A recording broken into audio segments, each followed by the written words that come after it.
Getting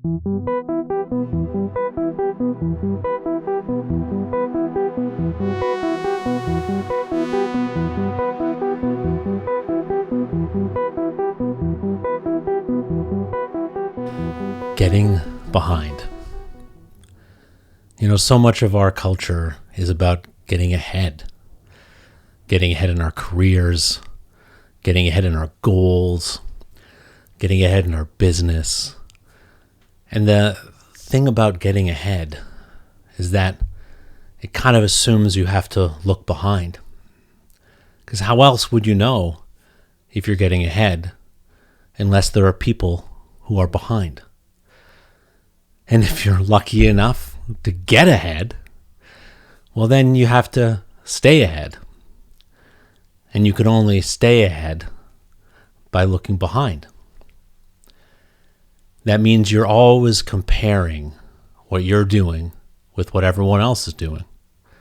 Because if you can't compare, how would you know whether you are ahead or behind?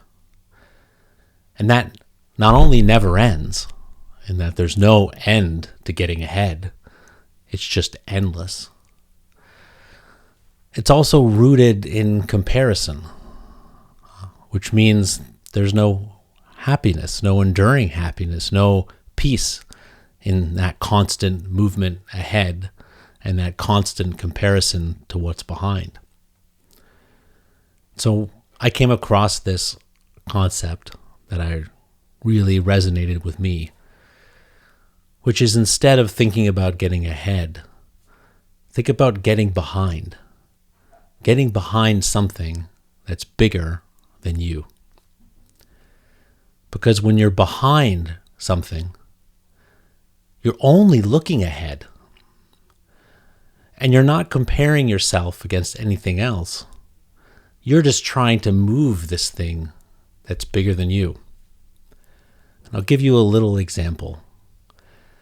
This is the second stint I've had working on a note-taking app. And in both situations, an executive up in the atmosphere sort of uttered the words, 1 billion. Wouldn't it be great if this app had 1 billion people using it? Why 1 billion? Well, it's a big number, but it's also a signifier of relevance in a big world. If you're an app or a service or a product that has 1 billion people using it, you're up there in the top echelon of things. You're relevant to culture when you're at that size. And the challenge for me was driving towards that just always felt a little empty. It was hard to motivate myself to move towards that number. And I think underneath that was the feeling that there's a lot of note-taking apps, great, diverse, different kinds. They can't all have 1 billion. And so for me and my product to have 1 billion, it meant that they couldn't have 1 billion, and they couldn't have 1 billion, and they couldn't have 1 billion. And something about that comparison just never resonated. So in my mind one day, a little switch flipped. And I thought, what if I got behind the idea that there could be 1 billion new note takers? Because the habit of taking notes, I know, is beneficial to everybody, not only the people doing it, but the people around them and the communities they're in. And that idea that I could help create 1 billion new note takers wasn't about my app. It didn't mean someone else had to not get that. It meant there was room and space for everybody to thrive.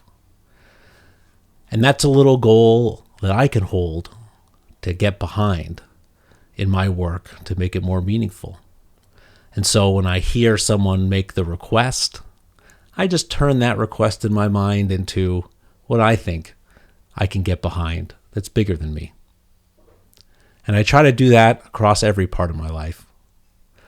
And some days it keeps me grounded. and not stuck in comparison.